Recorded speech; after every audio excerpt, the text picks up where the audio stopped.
Hello everybody, Switch here, and welcome to the first episode of my new series. We're going to be doing a Helms Deep castle defense, and every episode we'll go over a section of it, and you guys can leave stuff in the comments if you got any ideas you want to add, anything you would like to change, or anything really. You must just leave them in the comments and I'll get to them.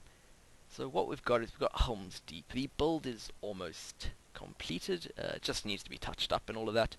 But more importantly, we're going to work on the actual game mechanics together. So let us get cracking with the redstone.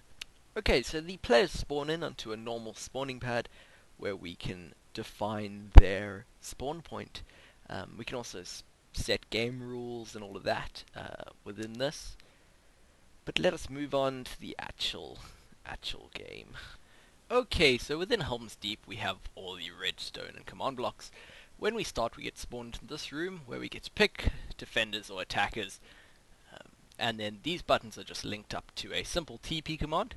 Remember, now we have the X and the Y rotation for which way we're facing when you get TP'd. Just remember that you have to have this last number in here if you are going to use them. And that's just a simple clear their inventory. So we click on the button and we get TP'd into this room. Now in this room we'll pick what class we want to play. So we've got the dwarves, the elves, and the humans. And what happens here is there's a simple scoreboard objective called race, dummy objective, and every time you click on a button, the closest player is given a race of either 1, 2, or 3.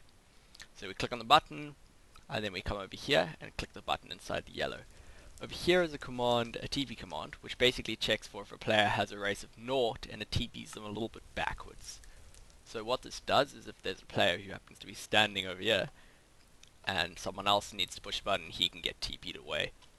So otherwise, if our race is between 1 and 3, we get TP'd within this little black box over here with the pressure plate. Now when we step on the pressure plate, ticks up, the clock ticks, and basically we get given according to what race we selected what row.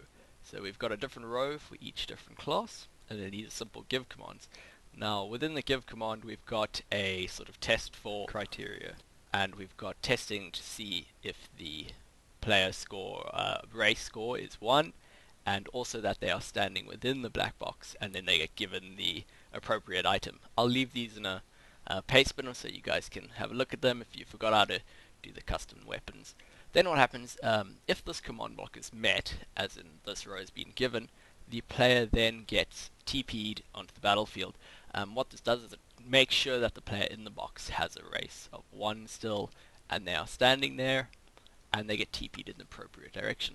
Now in Minecraft 1.8 we got the block data command. Now what this does is it can reset the count of a block, which happens to be this block over here. So basically what it's saying this block's output is false, so that you don't need another redstone signal to recheck this block. It automatically gets put false the minute it goes through. This can be used for test block commands and all that stuff, which is really awesome. And that's pretty much it. I'll just give you a quick demonstration. So I want to be a dwarf. You can see my scoreboard set to 1. I run in here, get my stuff, and TP'd away. And that's about it, guys. Thanks for watching.